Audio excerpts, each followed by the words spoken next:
अगला सवाल देखो, find two consecutive positive integers sum of whose squares is 365।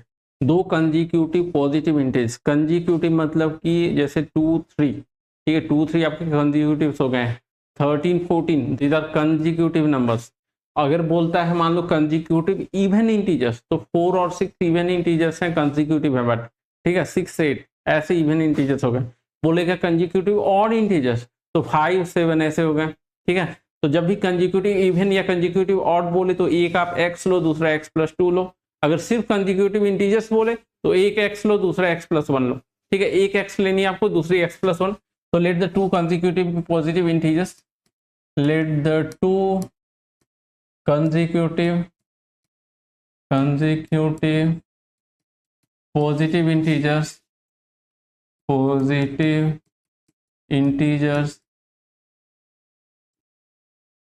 be x and x+1, x and दूसरी हमारी हो गई x+1, okay x+1 positive integers बोल रहा है, ये ध्यान रखना। अब देखो यहाँ पर एज पर क्वेश्चन क्या बोल रहा है, एज पर क्वेश्चन बोल रहा है कि सम ऑफ हुज स्क्वायर, ठीक है सम जो है उसकी सम ऑफ स्क्वायर्स जो है दैट इज 365, मतलब एक्स स्क्वायर प्लस x+1 की whole square equal to 365, x+1, ठीक है 365। चलो अब यहाँ पर अप्लाई कर दो आइडेंटिटी, तो आपकी हो जाएगी a + b होल स्क्वायर की आइडेंटिटी अप्लाई करोगे तो ये होगी x² + 2x + 1 बराबर 365, ठीक है। चलो तो ये आपकी हो जाएगी 2x² + 2x और ये +1 - 365 कितनी हो जाएगी, +1 - 365 करोगे तो -364 है ना, -364 बराबर 0 हो गया, ठीक है ना। कुछ कैलकुलेशन मिस्टेक तो नहीं, 2 से डिवाइड कर दो आप, सारे इवन है 2 से हम लोग डिवाइड कर सकते हैं। तो ये आपका हो जाएगा x² + x + x और ये -18 × 2 और 18 182, यार ये तो पिछले बार वाला ही नंबर आ गया लगता है, ठीक है। तो ये आपका x², ठीक है प्लस, याद है 13 और 14 करके हमने किया था, सेम नंबर्स आ गए क्या, कुछ गड़बड़ तो नहीं किया ना। देखो 13 14 यहाँ भी 182 है, ठीक है। तो मैं कर नहीं रहा हूँ, दोबारा आपको उतना समझाऊंगा नहीं, ठीक है। फैक्टराइजेशन करना आप दो number such that p + q = 1 और p × q = -182। बस यहाँ पर फर्क कितना है, यहाँ पर एक, ठीक है एक आपका नेगेटिव होगा, एक पॉजिटिव होगा क्योंकि प्रोडक्ट नेगेटिव है, ठीक है।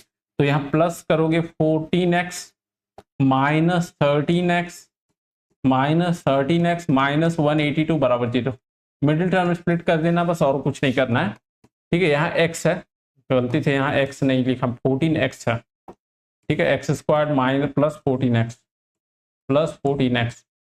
पहले दो टर्म से x कॉमन लोगे तो ये हो जाएगी x + 14, लास्ट के दो टर्म से कॉमन लोगे तो -13 हम लोग लेंगे तो ये आपका हो जाएगा x + 14, ठीक है। यहाँ से आपका देखो दो फैक्टर्स आ गया, x + 14 दूसरा आपका है x - 13 = 0, मतलब कि या तो ये 0 होगी या तो ये 0 होगी। तो आपका बोलोगे कि x + 14 भी 0 हो सकती है और आपकी x - 13 भी 0 हो सकती है, x - 13 भी 0 हो सकती है। जब आपका x + 14 0 है तो x = -14 हो गई, x = -14, जब x - 13 0 है तो ये x = 13 हो गई। अब यहाँ पर देखो x जो है, दो वैल्यू हमारे आ रहे हैं, x जो है यहाँ पर क्या बोल रहा है, पॉजिटिव इंटीजर्स, ठीक है। -14 इज अ नेगेटिव इंटीजर है ना, तो आपको बोलोगे as x is a positive integer,